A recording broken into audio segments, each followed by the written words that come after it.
जय हिंद दोस्तों, मेरा नाम है झिलमिल और आज का हमारा एथिक्स का टॉपिक है नॉर्मेटिव एथिक्स के बारे में। पिछले वीडियो में हमने देखा था कि what are the dimensions of ethics.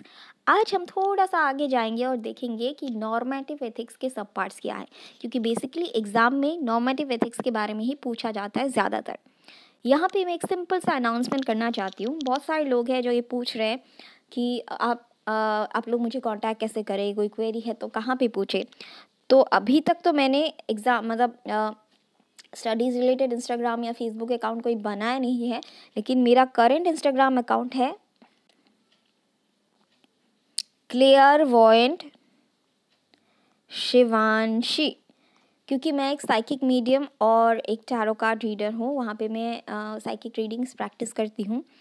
तो अगर आप लोग को अर्जेंटली कोई क्वेरी है तो आप मुझे वहाँ पे पूछ सकते हो। लिंक मैं डिस्क्रिप्शन में डाल दूँगी और बहुत जल्द 1-2 दिन में हम लोग काम करें, अपना टेलीग्राम चैनल बनाएंगे तो मैं लिंक आपको दे दूँगी। आप लोग को हर वीडियो का PDF जो है वो उधर मिल जाएगा। आज का हमारा मेंस का सवाल है, What are the theories associated with normative ethics? Explain. Normative ethics के सब पार्ट्स क्या हैं उनको एक्सप्लेन करने को बोला है। बेसिकली नॉर्मेटिव एथिक्स के बारे में मैंने डेफिनेशन पिछले वीडियो में डिटेल में एक्सप्लेन किया था। अगर आप लोगों ने नहीं देखा तो वो वीडियो देख लीजिए। Normative ethics basically deals with what is right और wrong, what action fits into the definition of right और रॉन्ग। अगर मैं किसी का मर्डर करूँगा तो क्या ये सही है, क्या ये सही के डेफिनेशन में आता है। अगर मैं ये काम करूँगा तो मुझे इसके कॉन्सिक्वेंसेस क्या भुगतने पड़ेंगे, ये सब नॉर्मेटिव एथिक्स डिसाइड करता है। इंट्रो में हम लिखेंगे कि normative ethics deals with questions like is that action right और wrong, checks if the action outcome of an action fits into the definition of right और रॉन्ग। नॉर्मेटिव एथिक्स के 3 भाग होते हैं या सब पार्ट्स होते हैं, that are teleological ethics, deontological ethics and virtue ethics. ये नाम बहुत भारी भारी लगता है, लेकिन एक्सप्लेन करें ना तो बहुत सिंपल है। सबसे पहले बात करते हैं टेलियोलॉजिकल एथिक्स के बारे में। Teleological ethics basically focus on the outcome और कॉन्सिक्वेंसेस। ओके, अगर आप कोई एक्शन करते हो तो आप वो सोचते हो कि उसका मुझे नतीजा क्या भुगतना पड़ेगा। श्रीमद् भगवद गीता में ये श्लोक है कि कर्म करो लेकिन फल की इच्छा मत करो। टेलियोलॉजिकल एथिक्स में इसका उल्टा है, फल जो मिलेगा वो सोच के ही हमको कर्म करने का मोटिवेशन मिलेगा। ये है टेलियोलॉजिकल एथिक्स। मान लो ये नोबिता है, मान लो क्या, ये तो नोबिता ही है अच्छा, नोबिता ये सोच रहा है कि मैं अगर सुजुका को प्रपोज करूँगा तो क्या ये हाँ बोलेगी या फिर मेरी थप्पड़ लग जाएगी, मेरे को थप्पड़ लग जाएंगे। तो ये कॉन्सिक्वेंसेस का सोच के ही ये कोई एक्शन लेगा। मान लो आपको ऑफिस में हाई सैलरी चाहिए या फिर प्रमोशन चाहिए, तो आप ये सोचोगे अगर मैंने अपनी सीनियर की चमचागिरी करी तो क्या ये मेरे को प्रमोशन देंगे, अगर देंगे तो ही मैं करूँगा तो इस तरह के it is always based on the outcome, मुझे जो मिलेगा इसकी बेसिस पे मैं कर्म करूँगा वरना नहीं करूँगा। So teleological approach is also called as consequentialism, मतलब it is always based on consequences। मैं जो एक्शन करूँगा उसका नतीजा क्या होगा, consequences क्या होंगे। Teleological moral theories locate moral goodness in the consequences of our behavior and not the behavior itself। जैसे कि मैंने कहा अभी, the classic example of teleological ethics is utilitarianism. ये वर्ड बहुत फंबल करती हूँ मैं, अगर गलती हो गई तो मुझे माफ़ कर दीजिए इस वर्ड के लिए। अब से नेक्स्ट तक मैं यूँ ही बोलूँगी इसको, क्योंकि मुझसे मेरा बहुत फंबल होता है ये वर्ड। यू जो है इसमें क्या होता है कि आप डिसाइड नहीं करते हो। मान लो आप पे एक ट्रायल लगा है किसी के मर्डर का या चोरी का, आप पे नहीं किसी और पे ही एग्जाम्पल ले लेते हैं। तो एक इंसान पे ट्रायल लगा है मर्डर का, चोरी का, तो ये डिसाइड कौन करेगा कि ये गलत है, ये डिसाइड कौन करेगा कि इसको क्या सज़ा मिलेगी, ये डिसाइड कौन करेगा कि कितने हद तक गलत है ये, तो ये डिसाइड करता है एक थर्ड पर्सन जिसको बोलते हैं मॉरल अथॉरिटी, जो कि एक जज हो सकता है, प्रीस्ट हो सकता है, पंडित हो सकता है। आप लोग अगर चर्च में जाते हो तो वहाँ पे कन्फेशन बॉक्स होता है, वहाँ पे आपको अपना कन्फेशन बोलना होता है। फिर वो जो प्रीस्ट है, फादर होते हैं, वो बताते हैं कि आपका ये सिन है और आपको इसके तहत ये करना, ये पनिशमेंट भोगना पड़ेगा, ताकि आप पे जो है कर्मा ना लगे। तो ये थर्ड पर्सन जो है, मॉरल सीकर जो होता है, वो बताते हैं कि तुम्हारा ये कर्मा है and you have to do this.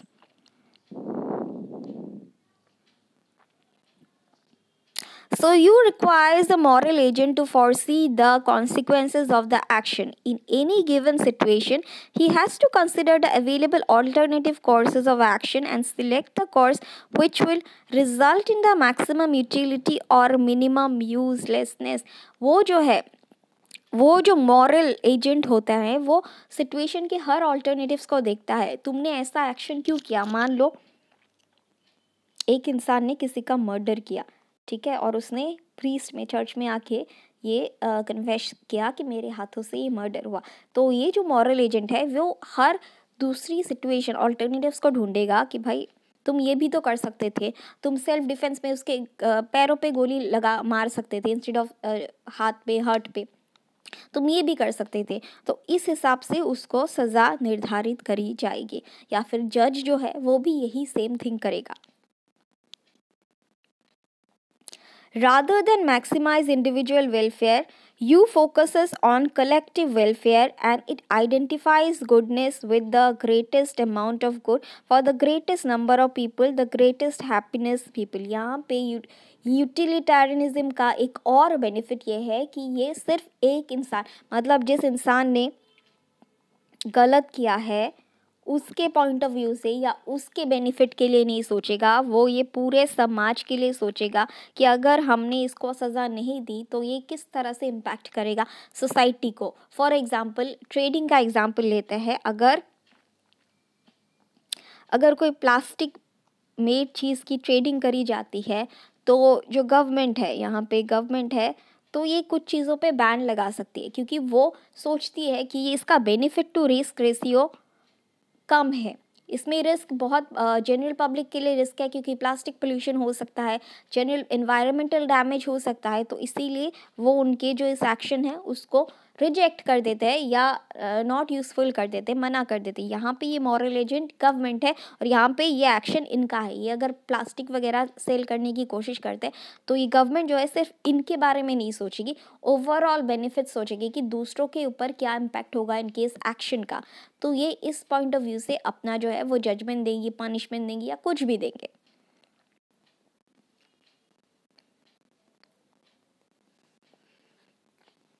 The concept of trade-offs is specifically embraced, and social and environment cost benefit analysis are explicit utilitarian tools for assessing the goodness of an action. जैसे कि मैंने अभी trade off का example दिया कि अगर कोई trade off करते हैं तो समाज के लिए वो कितना मतलब लाभदायक है, एनवायरनमेंट के लिए कितना लाभदायक है, किस तरह से एनवायरनमेंट प्रोटेक्शन हो सकता है, किस तरह से लोगों का और हित हो सकता है, वो सब तोल मोल के ही, सबका हित सोच के ही वो एक्शन प्रिडिक्ट किया जा सकता है कि ये होगा, इसके मतलब इज इट अलाउड और not allowed, is it right और इज इट रॉन्ग।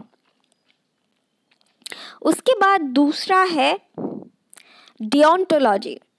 डियोंटोलॉजी मतलब कर्म करे जा लेकिन फल की इच्छा मत कर। लोग अपना कर्म अपनी ड्यूटी समझ के करते हैं कि मेरे को इस दुनिया में आए हूँ तो मेरा लाइफ पर्पस है कि मैं लोगों का सेवा करूँ, मेरे को जो मिले मुझे मतलब उससे कोई मतलब नहीं, मुझे बस अपना कर्म करना है, मुझे अपने माँ बाप की सेवा करनी है, मुझे कोई वो नहीं है कि वो मेरा ख्याल रखे या नहीं, मुझे अपनी इंडिया की सेवा करनी है, लेकिन बदले में मुझे नहीं चाहिए कुछ।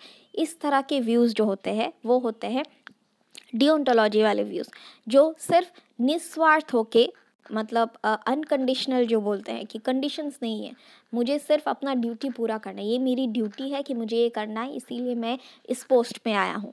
फॉर एग्जांपल, अगर आप IAS ऑफिसर होते हो तो आपको कुछ कर्म करने पड़ेंगे जिसको आप फल की इच्छा नहीं कर सकते हो। आप सोशल वर्क में काम कर सकते हो, आपको कुछ ऐसे टेंडर्स वगैरह मिलेंगे जो आपको अप्रूव करने पड़ेंगे जनहित के लिए ही, आपको इसका कोई बेनिफिट नहीं मिलेगा, लेकिन आपका ड्यूटी समझ के उसको वो करना पड़ेगा।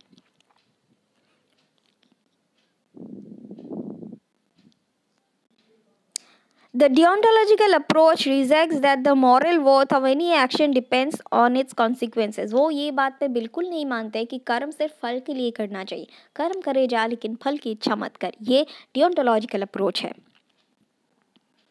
Deontological approach to ethics hold the moral agents have to rigorously fulfill their moral duties or obligations unmindful of their consequences. यहाँ पे एक बहुत ज़बरदस्त एग्जाम्पल दिया गया है कि जब अमेरिका में स्लेवरी हुई थी, स्लेवरी एक मॉरली रॉन्ग थिंग है, इट इज़ नॉट एथिकली और मॉरली राइट थिंग. लेकिन यहाँ पे गौर करने वाली बात यह है कि जो स्लेवरी भी हुई थी उनकी फैमिली खुश थी, क्योंकि वो एक तरह से खुश थी क्योंकि वो उनको आदत लग गई थी इस चीज़ की, उनको वहाँ से उनके घर की रोटी चलती थी, उनको ह्यूमिलेशन की उनको एक तरह से आदत लग जाती है. फॉर एग्जांपल मैं इंजेक्शन से बहुत डरती थी जब मैं छोटी थी. मेरे को इतना इंजेक्शन लगा, मेरे को आदत लग गई, मेरे को दर्द नहीं होता है. लेकिन फिर भी talking on the slavery kind of thing कि ह्यूमिलेशन गलत बात है. किसी का भी आप सत्कार वो जो है नहीं कर सकते हो, इंसल्ट मॉरल ग्राउंड्स पे नहीं कर सकते हो. तो slavery is not a good thing, it's always a bad thing. लेकिन यहाँ पे जो स्लेव्स थे उनकी इकोनॉमिकली स्टेबिलिटी थी, उनके घर में 2 वक्त की रोटी आ रही थी स्लेवरी की वजह से, काम की वजह से. ह्यूमिलेशन मिलता तो क्या हुआ, लेकिन वो इकोनॉमिकली खुश थे, उनका परिवार का पेट भर रहा था एंड सेटिस्फाइड थे. लेकिन फिर भी डियोंटोलॉजिकल के अकॉर्डिंग वो रॉन्ग था, in spite of the fact कि उसका कॉन्सिक्वेंसेस इतना गलत नहीं था. कॉन्सिक्वेंसेस मतलब उनको पैसे मिल रहे थे, उनका पेट भर रहा था. लेकिन डियोंटोलॉजी जो है वो इस बात से रिजेक्ट करता है क्योंकि ये मॉरली रॉन्ग है. किसी की भी ड्यूटी नहीं है ना जुल्म सहना ना जुल्म करना. In early 19th century America, many members of the anti-slavery movement argued that slavery was wrong, even though slaveholders and Southern American society in general economically benefited from it. अगर हम टेलियोलॉजिकल व्यू से देखें तो it was good क्योंकि उसका outcome अच्छा आ रहा था. लेकिन डेंटोलॉजिकल व्यू से देखें तो इट वाज बैड क्योंकि ये मॉरली रॉन्ग है, ये कर्म ही गलत है, स्लेवरी करना गलत बात है. मैं आप लोगों को भी कहना चाहती हूँ, अगर आप लोग के साथ कभी भी, क्योंकि मैं साइकिक रीडर हूँ तो मेरे पास ऐसे बहुत सारे लोग आते हैं, रोज़ के आते हैं कि हमारे साथ ये गलत, we are in a toxic relationship, we are in abusive relationship, फिर भी वो बर्दाश्त करते हैं प्यार के लिए. My foot. मैं ये कह रही हूँ कि कभी भी गलत चीज़ें बर्दाश्त मत करो. एक बार अगर आप पे कोई हाथ उठाता है उल्टा जवाब दो, नहीं तो ये दिस इज़ आप भी गलत कर रहे हो, वो भी गलत कर रहा है, दोनों का कर्मा खराब होगा. So don't tolerate any injustice. The slaveholders were also able to condition the slaves to the point where they actually enjoyed living under slavery. From a teleological perspective, slavery might appear to be an ideal economic institution. Everybody is satisfied and happy, जैसे कि मैंने अभी कहा. A deontologist, however, would argue that even if the American government conducted a detailed cost-benefit analysis of slavery and decided that it created more pleasure in society than pain, it would still be wrong. जैसे कि मैंने कहा. अब हम बात करते हैं virtue ethics के बारे में. वर्च्यू मतलब क्या? ह्यूमन वर्च्यूज क्या होती है? Loyalty, compassion, love, kindness, strength, courage, ये सब ह्यूमन वर्च्यूज़ होते हैं जिसकी वजह से हम इंसान कहलाते हैं. हमारे अंदर इंसानियत होती है, हमारे अंदर दिल होते हैं, जज्बात होते हैं, कंपैशन होते हैं. This is all about virtue ethics. It doesn't deal with duties, it doesn't deal with consequences. आप अगर भिखारी को भीख दोगे तो ये वो आपकी ड्यूटी नहीं है, आप नहीं भी दे सकते हो, इट्स ओके. लेकिन क्यों देते हो? क्यों चैरिटी करते हो? चैरिटी आप इसीलिए करती हो क्योंकि आपके दिल में उन लोगों के लिए प्यार है, इमोशंस है कि हाँ इनका भला हो मेरी वजह से. तो रास्ते में जब भी आप जाते हो तो किसी को खाना दे देती हो, मैं तो अक्सर देती हूँ. तो किसी को देती हो. अनाथ आश्रम, मेरा एक ऑर्गेनाइजेशन भी है जो डिसेबल्ड ऑर्गेनाइजेशंस है, डिसेबल्ड लोगों के लिए. तो वहाँ पे मैं हर महीने जाती हूँ और कुछ खाना वगैरह दे के आती हूँ. That is Shivanshi foundation. तो वहाँ पे हम लोग जो स्पेशली एबल्ड चिल्ड्रन हैं वहाँ उनके लिए गिफ्ट्स लेके जाते हैं, अभी क्रिसमस में भी लेके जाएंगे, तो उनके साथ सेलिब्रेट करते हैं। मेरी कोई ड्यूटी नहीं है उनके साथ करने का, लेकिन मैं करती हूँ out of love, out of compassion. This is call basically about virtue. ये ड्यूटी नहीं होता, it is just out of love, out of compassion, kindness, वो आपको शो करता है। वो एक अलग ही फीलिंग होती है अगर आप किसी की मदद करते हो तो। Virtues are positive character traits which vices are negative character traits. Virtues as positive character traits can and must be intentionally cultivated. अगर आपको किसी की चैरिटी करना है तो वो दिल से निकलना चाहिए। किसी को प्यार करना है तो ज़बरदस्ती आप किसी को प्यार नहीं कर सकते। वो प्यार दिल से निकलता है, वो इमोशन दिल से निकलता है। It has to be done with intention, can not be forced कि मेरा ड्यूटी है मेरे को इसको प्यार करना है। नहीं, नहीं हो सकता ये। They are necessary for the individual survival and well-being as well as the societies. ये दुनिया ही प्यार पे टिकी हुई है। अगर इस दुनिया से प्यार कंपैशन चला जाएगा तो लोग तो एक दूसरे को मार काट के खा जाएंगे। तो नहीं, प्यार जिंदा है अभी भी इस दुनिया में। तो काइंड कंपैशन के ऊपर ही ये दुनिया टिकी हुई है। मैं वैसे भी लाइट वर्क करती हूँ और प्यार, love is the most high vibrational energy. अगर आप एनर्जी ऑफ लव में रहोगे तो आप कुछ भी मैनिफेस्ट कर सकते हो। Virtue ethics shifts to the analytical emphasis away from the rule-based decision making of deontological ethics or all the consequences of an action or teleological ethics towards the ethics of individuals and the ethics of human character. Virtue ethics जो है human character का, humanity के बारे में basically बात करता है। वो प्यार, compassion, kindness, human positive traits जिसकी वजह से हम लोग इंसान कहलाते हैं, उसके बारे में बात करता है। वर्च्यू एथिक्स के भी 2 सब पार्ट्स होते हैं, लेकिन वो इतना ज़रूरी नहीं है, सो वो हम डिस्कस नहीं करेंगे। सो आज के लिए बस इतना ही। कल फिर मिलेंगे कुछ नए लेक्चर्स के साथ। Thank you.